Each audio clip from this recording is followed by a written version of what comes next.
aciz insan değilim. Axı mənə bir söz deyiləndə mən durum ona cavab verim. Mən aciz değilim. Məni Allah çok güclü yarattı. Çünkü Allah'ın da hoşuna gelmir.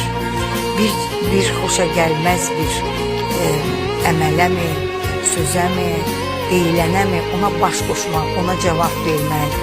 Bəzən düzdür, bu susqunluq başqa cür anlaşılır. Amma mən düşünürəm ki, ağlı özünü idarə edən insanın hiç vaxtı başqa cür anlaşmaz, onu anlamaz. O başa düşər ki, bu insan əgər bu xoşa gəlməyən hər nə varsa ona cavab vermirsə, deməli o ağıllı insandır. Deməli o həyatı dərk edir.